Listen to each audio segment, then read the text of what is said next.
നമുക്ക് അലീനയുടെയും മനുഷ്യങ്ങളുടെയും നാളത്തെ നല്ലൊരു കഥ കേട്ടാലോ? അതിനു മുമ്പായി ആദ്യമായി കാണുന്നവരുണ്ടെങ്കിൽ ചാനൽ ഇഷ്ടപ്പെട്ട ഒന്ന് സബ്സ്ക്രൈബ് ചെയ്യാൻ മറക്കരുത്. വീഡിയോ ഇഷ്ടപ്പെടുവാണെങ്കിൽ ലൈക്ക് ചെയ്യാനും നിങ്ങളുടെ വിലയേറിയ അഭിപ്രായങ്ങളൊക്കെ രേഖപ്പെടുത്താനും മറക്കരുത് കേട്ടോ.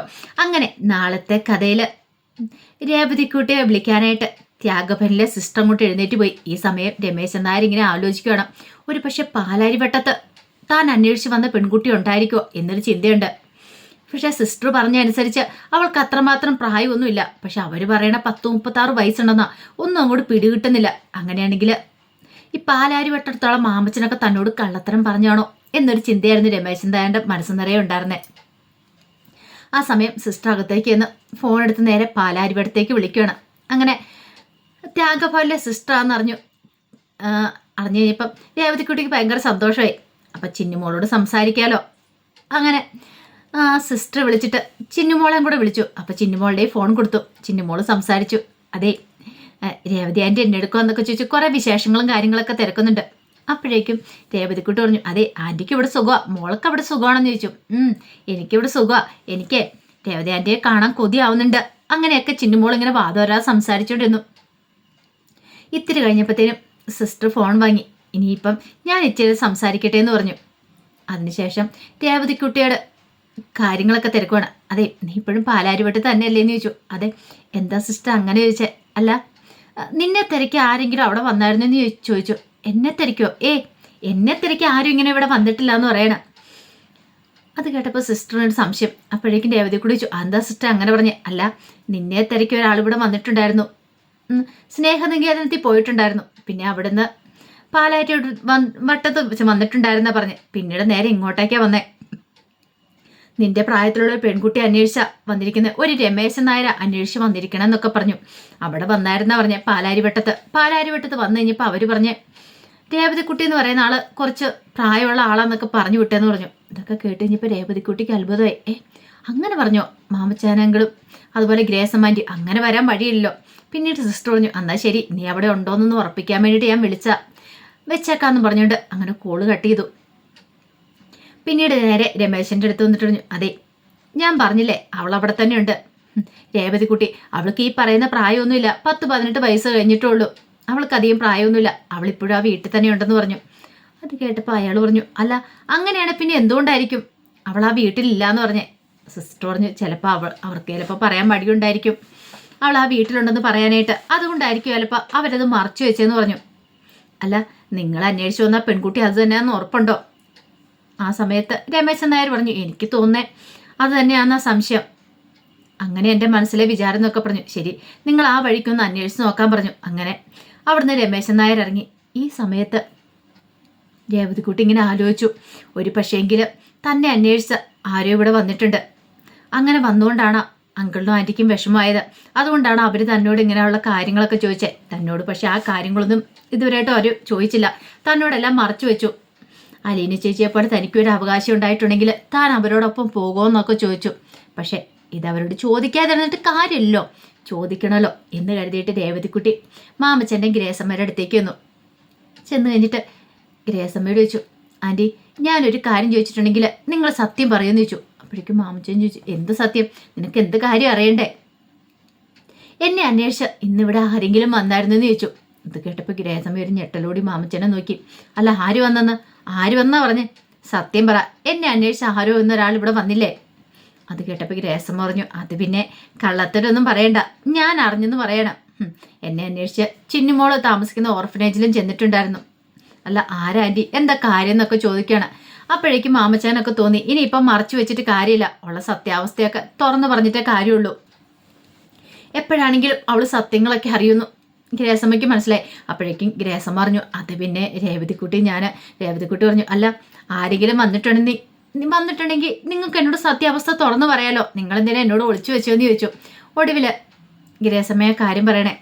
അത് വെച്ച് പ്രായം കുറച്ചുണ്ട്, ഒരാൾ വന്നിട്ടുണ്ടായിരുന്നു, നിന്നെ അന്വേഷിച്ചെന്ന് പറയാൻ പറ്റില്ല, സ്നേഹനികേതനത്തിൽ ഒരു പെൺകുട്ടി ഉണ്ടായിരുന്നൊക്കെ പറഞ്ഞാണ്ടാ വന്നേ, പക്ഷെ നീയാ എന്താണെന്ന് ഉറപ്പില്ലല്ലോ. അപ്പം ഞങ്ങൾ പറഞ്ഞു അങ്ങനെ ആളിവിടെ ഇല്ലെന്നൊക്കെ പറഞ്ഞു. അത് കേട്ടപ്പോൾ രേവതിക്കുട്ടി ചോദിച്ചു, അതെന്തിനാ അങ്ങനെ പറഞ്ഞേ?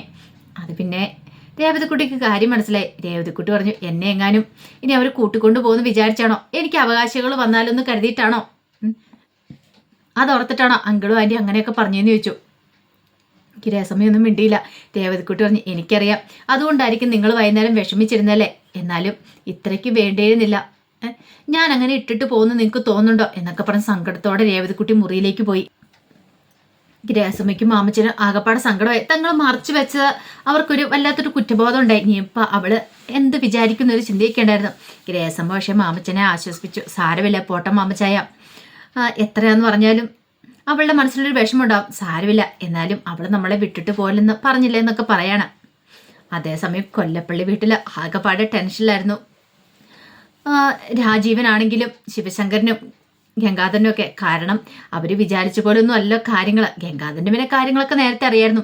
പക്ഷെ ശിവശങ്കരനും രാജീവനും ഒക്കെ ശരിക്കും നാണം കിട്ടല്ലോ, അതിൻ്റെതായ ഒരു ബുദ്ധിമുട്ടുണ്ടായിരുന്നു. ഇനി എന്ത് ചെയ്യണം, എങ്ങനെ ചെയ്യണമെന്നും അവർക്ക് കാര്യങ്ങളൊക്കെ ഒരു ഊഹമില്ലായിരുന്നു. ഗംഗാധരനാണ് പിന്നീട് കാര്യങ്ങളൊക്കെ പറയണേ. ഇനിയിപ്പം അവളോട് വാശിയും വൈരാഗ്യം പിടിച്ച് ചെന്നിട്ട് കാര്യമില്ല. അലീനോട് അറിയാലോ, വൈജയുടെ മോളാണ് അവള്. അവളോട് നല്ല രീതിയിൽ തന്നെ വേണം മുന്നോട്ട് പോകാനായിട്ട്. ഇത്രയും നാളെന്ന് പറഞ്ഞാൽ ആദ്യം ഒരു വേലക്കാരിയായിട്ട് അവളെ നിങ്ങളെല്ലാവരും കണ്ടു. പിന്നീടോ അതിനുശേഷം ബാലേന്ദ്രൻ്റെ മോളാന്നും പറഞ്ഞുകൊണ്ട് ആ രീതിയിൽ അടിച്ചിറക്കാൻ നോക്കിയത്. ഇനിയിപ്പം അങ്ങനത്തെ കാര്യങ്ങളൊന്നും വേണ്ട. ബാലേന്ദ്രൻ അടങ്ങിയിരിക്കുമെന്ന് തോന്നുന്നുണ്ടോ? അവൾക്കൊരു പോറലെങ്കിലും ഏറ്റിട്ടുണ്ടെങ്കിൽ ബാലേന്ദ്രൻ അടങ്ങിയിരിക്കില്ല. ഉറപ്പായിട്ടും ബാലേന്ദ്രന് ഉള്ള സത്യാവസ്ഥയൊക്കെ വൈജിയോട് തുറന്നു പറയുമെന്ന് പറഞ്ഞു.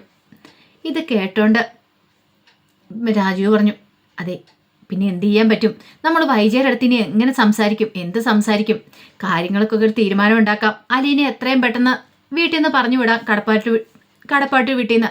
അങ്ങനെയൊക്കെയല്ലേ പറഞ്ഞുകൊണ്ടിരുന്നത്. പക്ഷേങ്കിൽ ഇനിയിപ്പം അവളെ പറഞ്ഞു വിടാതിരുന്ന് കഴിയുമ്പോഴത്തേനും അവൾക്ക് സംശയങ്ങളൊക്കെ ഉണ്ടാവില്ലേന്ന് ചോദിച്ചു. ഗംഗാധരൻ പറഞ്ഞ സംശയങ്ങളൊക്കെ ഉണ്ടാവും, പക്ഷേ ഇവിടെ നമ്മൾ എന്തേലും കാരണം പറഞ്ഞ് പിടിച്ചിരുന്നേ മതിയാവുള്ളൂ. ബാലയൻ തന്നെ അവളെ പറഞ്ഞു വിടുമെന്ന് തോന്നുന്നുണ്ടോ? ലക്ഷണം കണ്ടിട്ട് അയാൾ പറഞ്ഞു വിടുമെന്ന് എനിക്ക് തോന്നുന്നില്ല. പക്ഷെ എന്തെങ്കിലും നമ്മൾ ചെയ്തേ മതിയാവുള്ളൂ. ശിവശങ്കരൻ പറഞ്ഞു, ഇനിയിപ്പം അവൾക്കെതിരെ നമുക്കൊന്നും നീങ്ങാൻ പറ്റില്ലല്ലോ. പോരാത്തിന് വൈജയുടെ മോളും കൂടെയാണല്ലോ. അവൾ എന്തെങ്കിലും ഇതുമായിട്ട് മുന്നോട്ട് പോയിട്ടുണ്ടെങ്കിൽ, ഒരു പക്ഷേ വൈജയോടെങ്കിലും കാര്യങ്ങളൊക്കെ തുറന്നു പറഞ്ഞിട്ടുണ്ടെങ്കിൽ അതോടുകൂടി തീർന്നു, വൈജയുടെ ജീവിതവും തീർന്നു, അവളൊന്നും അല്ലാതായി തീരുമെന്നൊക്കെ പറഞ്ഞു. അപ്പോഴേക്കുമാണ് ഹരിശങ്കർ അങ്ങോട്ടേക്ക് വരുന്നത്. ഹരിശങ്കറിനെ കണ്ടു കഴിഞ്ഞപ്പോൾ ഗംഗാധരനെ അങ്ങോട്ട് വിളിച്ചു. എന്നിട്ട് ഇങ്ങോട്ട് വരാൻ പറഞ്ഞു. ഹരിശങ്കർ അങ്ങോട്ട് വന്നു. അതെ, നിന്നോട് ചില കാര്യങ്ങളൊക്കെ പറയാൻ വേണ്ടി വിളിപ്പിച്ചാന്ന് പറഞ്ഞു. അപ്പോഴേക്ക് ഹരിശങ്കർ ചോദിച്ചു, എന്ത്? അതെ, പറയുന്ന കാര്യങ്ങൾ വ്യക്തമായിട്ട് കേൾക്കണം. ഇത്ര നാളും അലീനെ എല്ലാവരും ശത്രുവായിട്ടല്ലേ കണ്ടേ, പക്ഷെ ഇനി അത് വേണ്ടെന്ന് പറഞ്ഞു. അപ്പോഴേക്ക് ഹരിശങ്കർ ചോദിച്ചു, ഇതെന്ത് വർത്താനം വലിച്ച് പറയണമെന്ന് ചോദിച്ചു. പറയുന്ന അങ്ങോട്ട് അനുസരിച്ചാൽ മതി, ഇനി അവളുമായിട്ടൊരു ശത്രുതയും വേണ്ട. അപ്പോഴേക്ക് ശിവശങ്കരൻ പറഞ്ഞു, അതെ, അലീനെ ഇനിയിപ്പം ഒരന്യായിട്ട് കാണേണ്ട കാര്യമൊന്നുമില്ല, പറഞ്ഞു കേട്ടല്ലോ. അപ്പോഴേക്കും രാജീവനും പറഞ്ഞു, അതെ, ഇനിയിപ്പോൾ അവളെ തട്ടിക്കൊണ്ട് പോകാനോ അല്ലെങ്കിൽ അവളെ ഉപദ്രവിക്കാനോ ആരും ശ്രമിക്കുകയൊന്നും വേണ്ടാന്ന് പറഞ്ഞു. അപ്പോഴേക്കും ഹരിശങ്കർ നല്ല ദേഷ്യമായി, നിങ്ങളെന്താ ഇങ്ങനെയൊക്കെ പറയണേ? ഇങ്ങനെയൊന്നും ആയിരുന്നില്ലോ, പെട്ടെന്ന് അത് ഇങ്ങനെയൊക്കെ പറയണേന്ന് ചോദിച്ചു. ആ സമയം ഗംഗാധരൻ പറഞ്ഞു, കാര്യമുണ്ടെന്ന് തന്നെ കൂട്ടിക്കോ, കൂടുതൽ ചോദ്യം ഉത്തരവൊന്നും വേണ്ട, പറയുന്ന അനുസരിച്ചാൽ മതി. അവൾ ഇനിയിപ്പോൾ ശത്രുവല്ല മിത്രമാന്ന് പറയണം. പക്ഷെ ഒട്ടും അങ്ങോട്ട് സഹിച്ചില്ല ഹരിശങ്കറിന്. ഹരിശങ്കർ പറഞ്ഞു, ഓഹോ, അപ്പം ഇപ്പം നിങ്ങളെല്ലാവരും ഒന്നായില്ലേ? ഇപ്പം ഞങ്ങളെയൊക്കെ ശത്രുക്കളായിട്ടാണ് കാണുന്നില്ലേന്ന് ചോദിച്ചു ഹരിശങ്കർ. ആ സമയം ശിവശങ്കരൻ പറഞ്ഞു, എടാ, ശത്രുവായിട്ട് കാണുന്നതിൻ്റെ അല്ല, പറയുന്ന നീ അങ്ങോട്ട് അനുസരിച്ചാൽ മതി, അതിന് തക്കതായ കാരണം ഉണ്ടെന്ന് കൂട്ടിക്കോ. പക്ഷെ ഹരിശങ്കറിന് ഇഷ്ടപ്പെട്ടില്ല. ദേഷ്യത്തോടെ മുറിയിൽ നിന്ന് അങ്ങോട്ട് ഇറങ്ങിപ്പോയി. അപ്പോഴേക്കും ഗംഗാധരൻ പറഞ്ഞു, ഇവനെ കാര്യങ്ങളൊക്കെ പറഞ്ഞ് എത്രയും പെട്ടെന്ന് മനസ്സിലാക്കണം, അല്ലെങ്കിൽ അവൻ ചിലപ്പോൾ ഇനിയിപ്പോൾ അടുത്ത വല്ല പൊല്ലാപ്പം ഉണ്ടാക്കി വെക്കും, അത് തലവേദനയായിട്ട് മാറില്ല ശിവ എന്ന് പറഞ്ഞു. ഹരിശങ്കർ നേരെ രോഹിത്തിൻ്റെ അടുത്തേക്ക് ചെല്ലുന്നേ. രോഹിത്തിൻ്റെ അടുത്തേക്ക് പറഞ്ഞു, അവളെ അടിച്ചിറക്കി വിടാനായിട്ടാ ഇവിടെ എല്ലാവരും കൂടെ ഒത്തുകൂടിയത്. എന്നിട്ടിപ്പോൾ എന്തായി? അവളിപ്പോൾ അകത്തെ ആളായി, എന്നിട്ടോ നീയും ബബിതയൊക്കെ പുറത്താകുകയും ചെയ്തില്ലേ? ഇത് കേട്ടതും ചോദിച്ചു, എന്നിട്ടിപ്പോൾ എന്താ സംഭവിച്ചേ? ഇതേ ഇപ്പം എൻ്റെ അച്ഛനും വല്യച്ഛനും ചെറിയച്ഛനും എല്ലാം അവളുടെ സൈഡ് നിൽക്കുന്നു. ഇനിയിപ്പോൾ അവളെ ആരും ഉപദ്രവിച്ചുകൂടാ, അവളെ ആരും എതിർത്ത് സംസാരിക്കരുതെന്ന്. അങ്ങനെയൊക്കെ പറഞ്ഞോ? പിന്നെ അല്ലാതെ. ഈ സമയത്ത് ബബിത അങ്ങോട്ട് വന്നു. ബബിത ഇത് കേട്ടു. ബബിതയ്ക്ക് അങ്ങോട്ട് ഒട്ടും അത് അഡ്ജസ്റ്റ് ചെയ്യാൻ പറ്റിയിട്ടുണ്ടായിരുന്നില്ല. ബബിത പറഞ്ഞു, എന്നാലും ഇത്ര പെട്ടെന്ന് എങ്ങനെ ഇങ്ങനെയൊക്കെ? ആ സമയം ഗംഗാധരൻ അങ്ങോട്ട് വന്നു. ഗംഗാധരൻ വന്നിട്ട് ബബിതയോടും രോഹിത്തിനോടും പറഞ്ഞു, അതെ, നിങ്ങൾ കൊല്ലപ്പള്ളി വീട്ടിൽ നിന്ന് ഇനിയിപ്പോൾ കടപ്പാട്ട് വീട്ടിലേക്ക് തിരികെ പോവുക തന്നെ വേണം. വൈജ അസുഖം ഭേദമായിട്ട് അധികം വൈകാതെ തന്നെ വരുമല്ലോ. അപ്പോഴേക്കും ബബിത പറഞ്ഞു, അതെങ്ങനെ ശരിയാവാൻ വലിച്ച? അല്ല, അതെങ്ങനെ ശരിയാവും അങ്കളെ? അത് ശരിയാവുമോ? കാരണം അവളവിടെ കാണത്തില്ലേ അലീന, എനിക്ക് പോകാൻ സമ്മതമല്ലെന്ന് പറഞ്ഞു. ഗംഗാധരൻ പറഞ്ഞു, സമ്മതമല്ലെന്ന് പറഞ്ഞിട്ട് കാര്യമൊന്നുമില്ല. നിങ്ങൾ എത്ര നാൾ ഇവിടെ നിൽക്കുമെന്ന് ഓർത്തണ്ട. അലീനെ ആ വീട്ടിൽ നിന്ന് ഇറക്കി വിടുമെന്ന് ഓർത്താൽ നിങ്ങൾ ഇവിടെ നിൽക്കുന്നെങ്കിൽ അത് വെറുതെയാ. നിങ്ങൾ ഇറങ്ങിപ്പോകാതിന് പറ്റില്ല. നിങ്ങൾ ഇറങ്ങിപ്പോക തന്നെ വേണമെന്ന് പറഞ്ഞു. എന്ത് ചെയ്യണമെന്ന് അറിയത്തില്ലാത്തൊരവസ്ഥയായിപ്പോയി രണ്ടുപേർക്കും. പെട്ടുപോയല്ലോ എന്നൊരു ചിന്ത. എല്ലാവരും ഇപ്പോൾ അലീനയുടെ സൈഡ് പിടിക്കുന്ന എന്താണെന്ന് മാത്രം അവർക്ക് മനസ്സിലായില്ല. അപ്പോൾ അതിൻ്റെ വിശേഷങ്ങളൊക്കെ കാണാൻ പോകുന്നത്. ഇനിയിപ്പോൾ അവർക്ക് തിരികെ പോകേണ്ടതായിട്ട് തന്നെ വരും. കാരണം രാജീവിന് ശിവശങ്കരനും ഒക്കെ അറിയാം ബാലേന്ദ്രന്റെ മുന്നിൽ ഇനിയിപ്പോൾ പത്തി മടക്കിയില്ലെങ്കിൽ ബാലേന്ദ്രനുള്ള സത്യാവസ്ഥകളൊക്കെ വൈജിയോട് തുറന്നു പറയുന്ന. വേറെ നിവൃത്തിയില്ലാതെ വന്ന് കഴിയുമ്പോൾ ബബിതയും രോഹത്തിനൊക്കെ പറഞ്ഞു ഇവിടെ അല്ലാതെ വേറെ നിവൃത്തിയും കാര്യങ്ങളൊന്നും ഇല്ലല്ലോ. അപ്പോൾ അതിൻ്റെ വിശേഷങ്ങളൊക്കെ നമ്മൾ കാണാൻ പോകുന്നത്. ആ വിശേഷങ്ങൾക്കായി നമുക്ക് എല്ലാവർക്കും കാത്തിരിക്കാട്ടോ. ഒരിക്കൽ കൂടി എല്ലാവർക്കും ശുഭരാത്രി നേർന്നുകൊണ്ട് നിർത്തുന്നു. നന്ദി.